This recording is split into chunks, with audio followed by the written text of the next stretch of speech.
Aujourd'hui, je vais vous présenter une deuxième méthode de communication qu'on appelle communication scientifique écrite.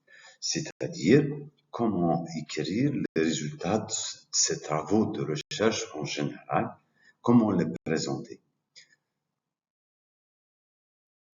Pour cela, il faut utiliser un langage scientifique.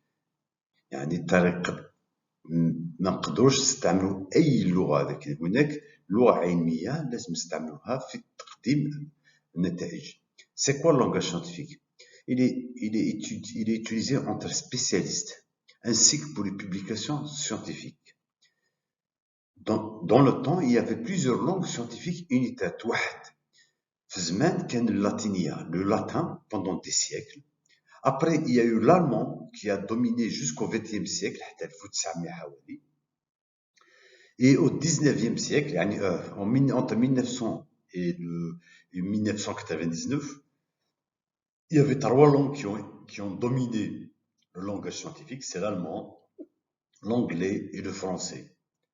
Actuellement, la langue scientifique la plus importante est l'anglais dans la rédaction d'articles scientifiques, ce qui ne veut pas dire que c'est une langue exclusive. Beaucoup de langues, que ce soit l'allemand, le chinois, l'arabe, peuvent être utilisées comme langue scientifique aussi. Le style scientifique, طريقة الكتابة, a des règles qu'on doit respecter quand on écrit un document scientifique. Le but d'un travail scientifique est de présenter au lecteur, une solution à un problème scientifique. Il y a une hypothèse, إشكالية علمية, نحاولوا نجاوبوها بطريقة علمية. Les caractéristiques du style scientifique, c'est d'abord simplicité. C'est la précision, الدقة, et la cohérence des propos. On n'utilise pas des métaphores. Les métaphores, يعني تشبيهات, توصيف, on ne peut pas les utiliser. De même qu'on évite des mots, des synonymes pour le même mot. Il faut utiliser toujours des phrases courtes, très courtes. Un vocabulaire le plus connu et le plus utilisé. Il faut être très objectif. On doit toujours parler, écrire au présent et à la forme active. Nous faisons. Donc, c'est quelques règles maintenant. Quand on écrit un document scientifique, il faut citer les sources d'informations dans le texte et à la fin du document. C'est ce que vous appelez les références bibliographiques. Quand on écrit le chiffre de 1 à 9, quand c'est en lettres, 1000, M-I-L-L-E, on écrit toujours de 1 à 9, il faut les écrire en chiffres de 1 à 9, نكتبوا الحروف هذه 9. ولكن quand ce nombre est supérieur à 10, on utilise des chiffres.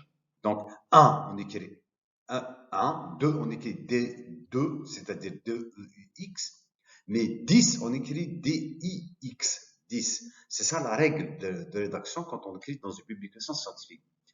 Ne pas éviter de commencer une phrase par un nombre en chiffres, c'est-à-dire un nombre supérieur à 9.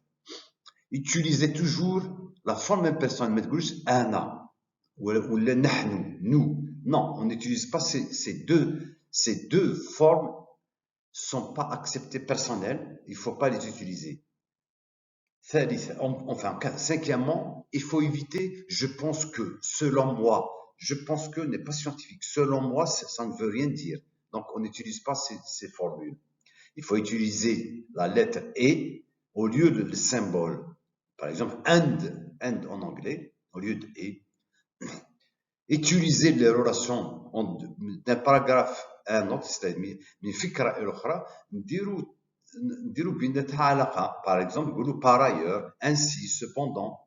Donc, il faut toujours éviter ça. Je vais vous donner quelques exemples de choses à éviter. Par exemple, quand on écrit dans ce texte, nous verrons deux formes de.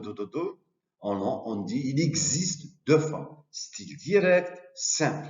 Vous avez vu la différence? Dans ce texte, virgule, nous verrons. On le remplace directement, il existe deux formes. C'est ça qu'il faut utiliser. Smith fait une hypothèse. On dit Smith propose une hypothèse. Une hypothèse, on la propose à l'expérimentation, au débat, mais on ne la fait pas. On dit, on augmente le risque le risque de gagner. Le risque et gagner, c'est deux mots contradictoires. On dit, on augmente sa chance de gagner. La gagner, c'est une chance, ce n'est pas un risque. La même chose, chance de perdre, c'est des risques. Perdre, ce n'est pas une chance, c'est une perte. Donc, c'est des exemples concrets. Par exemple, la dernière phrase que vous allez trouver dans cette problématique, nous présenterons les multiples facteurs qui déterminent le phénomène X. Facteurs qui nous permettront de mieux comprendre ce phénomène à la fois fascinant et complexe. Vous remarquez que la phrase est très longue. Il y a 3 idées ou il y a beaucoup d'adjectifs. On peut la réduire avec le phénomène X est influencé par de nombreux facteurs. C'est un exemple qui résume le premier paragraphe. Enfin, il y a plusieurs types de publications scientifiques. Vous avez des articles de recherche, des articles de synthèse, des articles de transfert, des articles de vulgarisation. Chaque type d'article est destiné à un public cible. Par exemple, les articles de recherche et les articles de synthèse, c'est pour les chercheurs et les enseignants, ou bien les doctorants, les masterants qui vont lire les articles scientifiques. Donc, ces articles, ces publications sont soumises à un comité de sélection, un comité de lecture qui va dire est-ce que votre travail est accepté ou pas. L'objectif, c'est de présenter une idée originale et de faire le point sur les connaissances quand il s'agit d'un article de synthèse. L'article de synthèse, faire le point des connaissances. L'article de recherche, c'est présenter des résultats originaux. Il y a un article de transfert, c'est des revues techniques. Par exemple, c'est pour donner des résultats de recherche.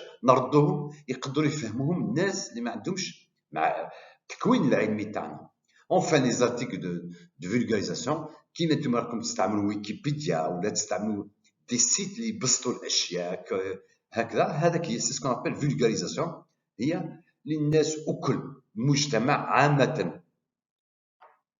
Un article original, article de revue, c'est les deux types de publications scientifiques auxquelles nous intéressons.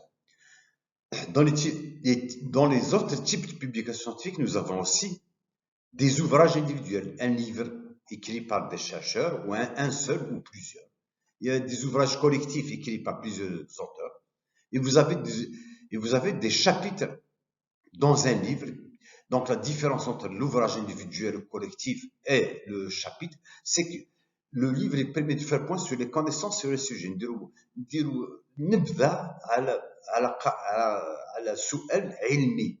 Ça s'appelle un ouvrage spécialisé. Un chapitre d'un livre, il permet de développer un aspect particulier d'un sujet. Donc, d'un sujet. C'est ça les choses importantes.